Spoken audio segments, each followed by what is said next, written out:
Hey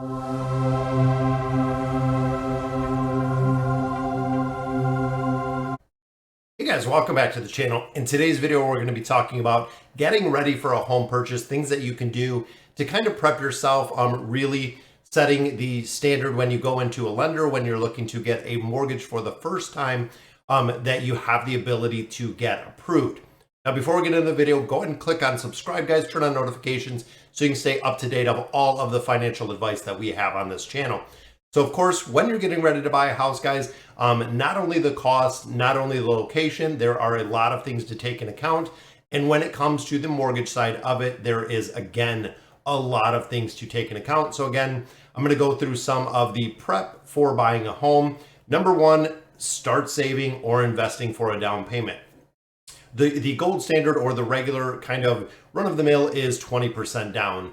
Now, a lot of institutions do have additional programs where you don't have to quite put that 20% down, but to qualify for some of the best programs, 20% down is a standard that most institutions go by. Again, there are other programs that you can explore depending on your financial institution.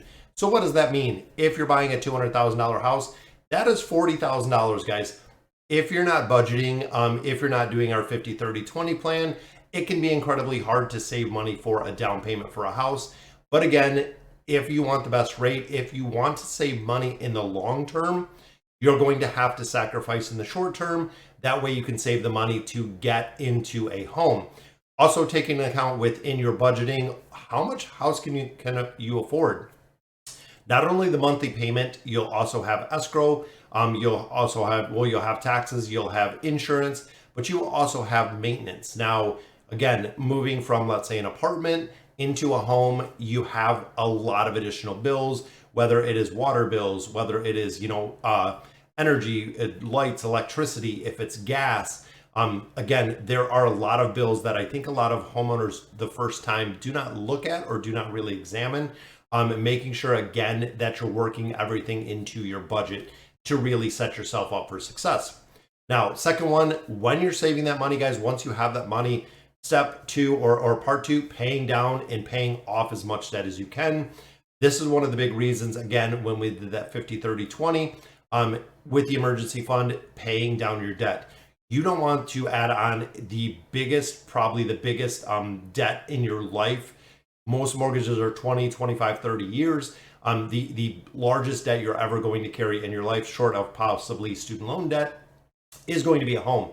If you have all of this small debt still outstanding, it's going to be incredibly difficult because you're going to see that a lot of the smaller debt, whether it's credit cards, whether it's a lot of things of that nature, it is going to eat up a lot of your monthly income. In addition, when it comes to debt to income ratios, there are government guidelines that you do have to fall in, so lenders can go ahead and lend to you on a mortgage. Again, you want to be about 25 to 35% DTI.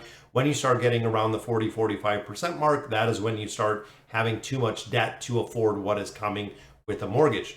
Always, guys, check your score. I'm really a proponent of this. Whether you're using Credit Karma, regardless of what you are using, make sure you know your score. You should always know your score. That way, if you're tracking it, let's say it's 700, 700, 700, all of a sudden you wake up and you look and it's 620. What's the reason? What's the trigger? What changed? I'm really investigating because it is ultimately up to you. You don't want to go in and have a mortgage lender pull your score. All of a sudden it comes in at a 600. You don't qualify for anything. Again, you want to make sure you know exactly what you're getting when you go in there, that you're not going to be blindsided by anything. Roughly wanting a 700 to 750 score. It is a A to A plus credit rating. Even though there are mistakes, it does take a little bit of time to heal on your credit report, but ultimately you want to get the biggest asset or the biggest liability of your life at a much lower rate. Now, if there are inaccuracies within the credit report, annualcreditreport.com, you can pull it on there.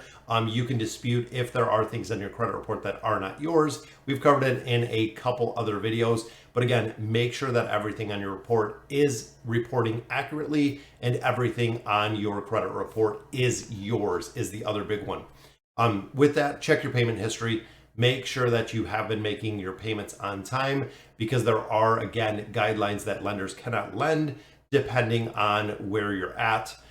If you have late mortgage payments, if you're delinquent on some things, there are a lot of lenders that will not lend if you have charged off items, even if it is smaller medical bills. Again, there are a lot of institutions that will not overlook that ultimately you will not be able to get a mortgage to them because you have open collection items. Even if it's in the past, guys, cleaning it up, taking care of it, settling it will make a big difference when it comes to the impact you have on your credit score.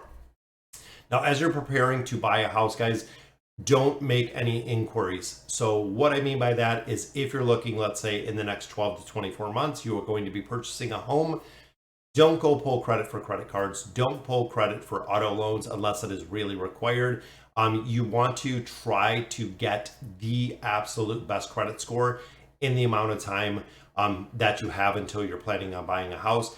And again, if you're looking from a big picture kind of perspective, and that is the way you should be doing with home buying, making sure again that you're saving the money, you got your credit score in check.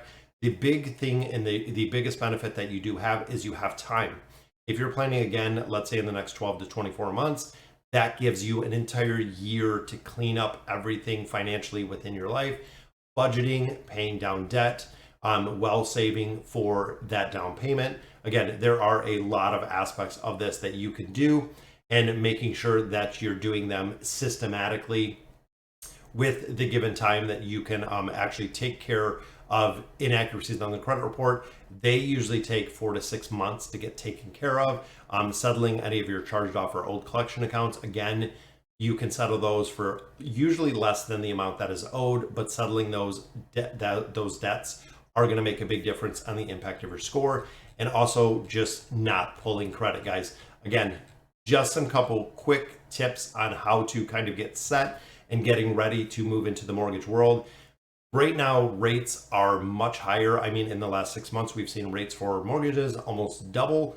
A lot of programs are out there. The Fed has said that they're going to continue to raise rates, but due to the rate increase, we have actually seen the prices of homes have been slowly declining, because essentially, if you're getting a $300,000 home at 3%, and all of a sudden that $300,000 home to get is at 6%, it has a an absolute huge impact on your monthly payment. So essentially the $300,000 houses are now selling for $275,000, down slightly to kind of offset where the interest rate has risen.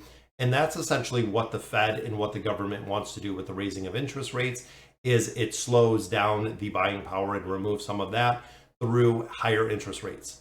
Where again, if you're looking to buy a $500,000 house at 3%, and now it is at 6% for your interest rate, you're talking an extra roughly $500 to $600 per month just in the rate itself. So guys, I hope it helped with some of the tips for getting ready to buy a house someday. Again, if time is on your side, if you have 12 to 24 months, you can absolutely get everything in line that you need to purchase a house. So let me know in the comments what you guys think, and as always, thank you guys for watching.